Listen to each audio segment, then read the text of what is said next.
emang papa kan kebetulan punya pesantren. Papa punya pesantren. Dan ngedidik anak orang lain untuk jadi hafiz Quran.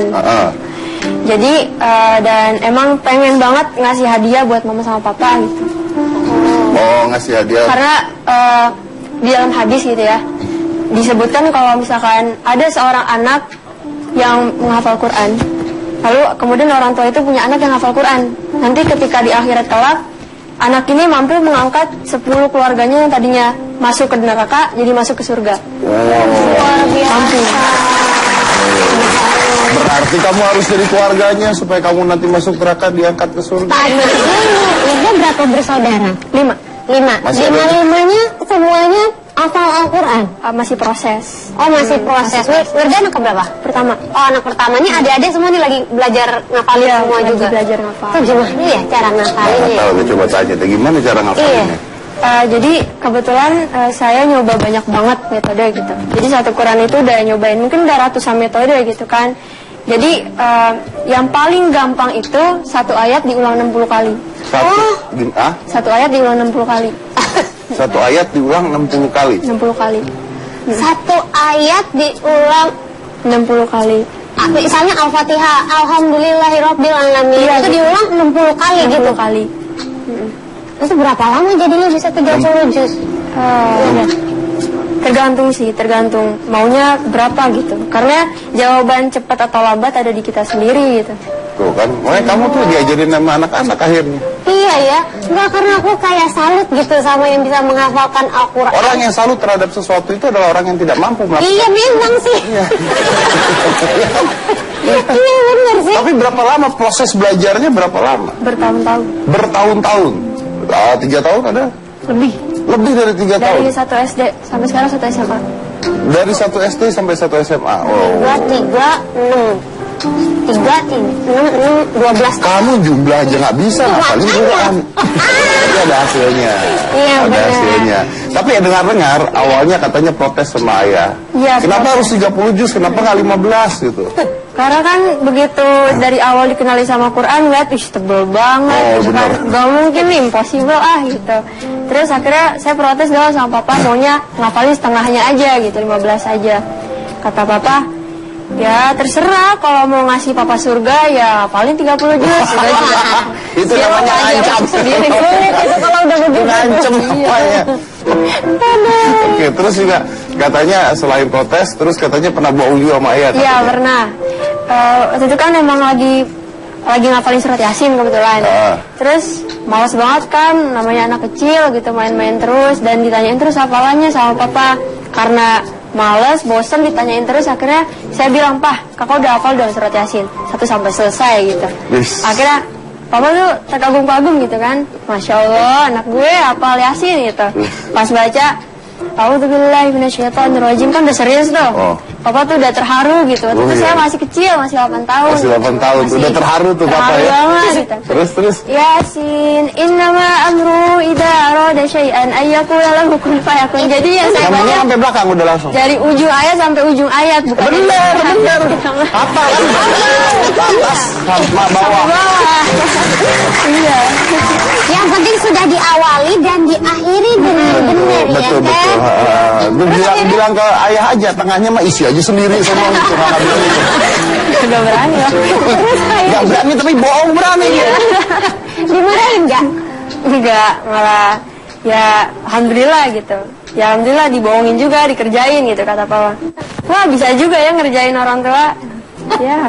Tapi sebenarnya metodenya gimana sih, Wirda? Kalau kan di Al-Quran kan ada ayat-ayat, ada surat-surat pendek, ada yang panjang gitu. Itu mulai ngafalnya random aja atau ada urutannya? Kalau aku tuh tipe orang yang gampang bosen. Jadi kalau misalnya ngafal Al-Baqarah bosen, pindah Ali Imran bosen, pindah An-Nisa gitu. Emang nggak pernah kebolak-balik ya? Sering banget.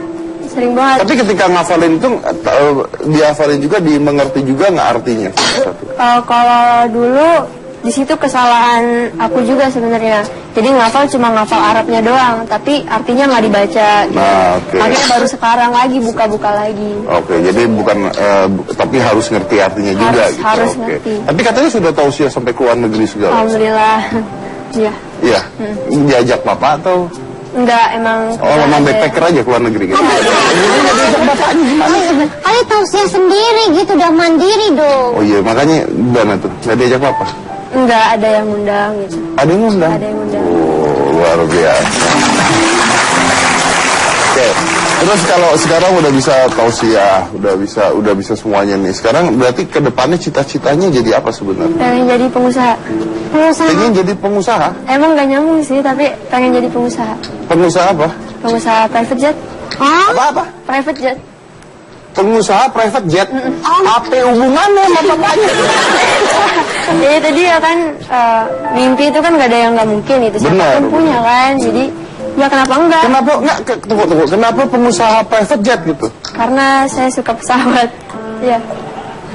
Simpel. Kenapa nggak yang berhubungan lah gitu, pengusaha percetakan buku Al-Quran? Iya benar. Dulu kan pengusaha doang, ini pengusaha tapi hafal Quran. Nah, belum ada sekarang. Belum ada.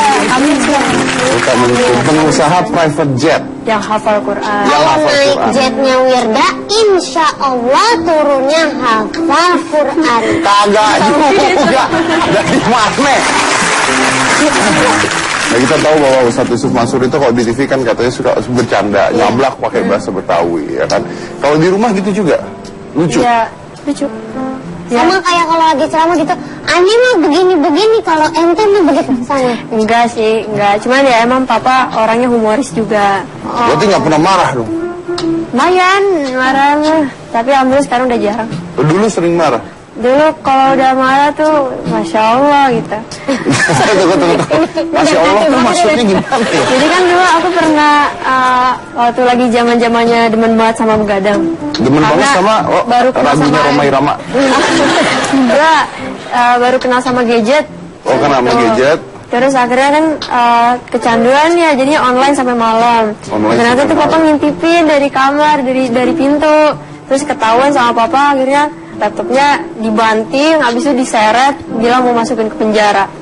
Terus habis itu udah tengah malam, udah hampir jam 12-an. Kamu diseret mau dimasukin penjara? Iya, gara-gara bandel, gara-gara nggak tidur. Oh iya? Iya. Galak ya papa ya? Lumayan. Itu bener-bener udah nyalain mobil, udah dimasukin secara paksa ke dalam mobil. Kamu nggak nangis-nangis tuh? Nangis lah. Gara-gara laptop dibanting? Enggak, gara-gara masuk ke penjara. Masalah laptop ini bodo amat, orang beli pakai duit dia sih. Kamu juga sih. Bener juga ya. Bodoh amat belinya pakai duit dia. Iya bener, kalau rusak kan nanti pada dibeliin lagi. Kemarin kan papa yang banting. Iya bener. Iya bener juga sih. Pinter nih anak bener. Terus kamu terus kamu mau dimasukin ke penjara? Iya, 2 kali waktu itu.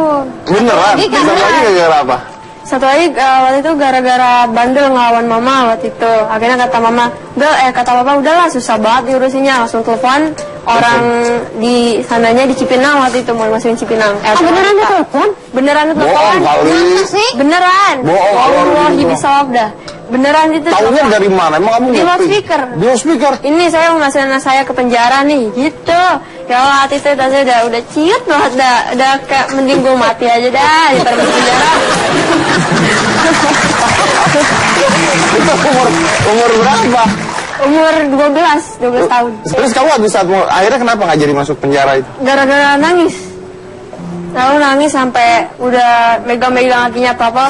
Gue mau ke penjara, nggak mau. Pokoknya udah nangis-nangis. Akhirnya papa luluh gitu.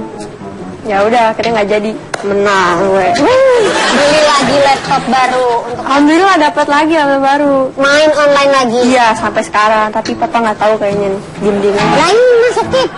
Wah, besok masuk penjara beneran gue. Oke, baik. Luar biasa, berarti lucu juga ya? Iya betul. Iya makanya. Tapi kayaknya bercanda kali, nggak mungkin. Beneran ya, papa tuh orangnya kalau udah marah serius gitu.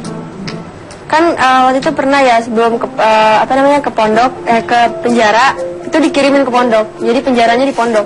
Beneran? Iya, langsung dikirim. Udah siapin baju, cepetan. Mau kemana pak? Masukin ke pondok biar jadi orang bener. Ya udah, akhirnya nurut lah sambil nangis-nangis padahal dalam hati. Akhirnya udah deh dikirim ke pondok sana sini.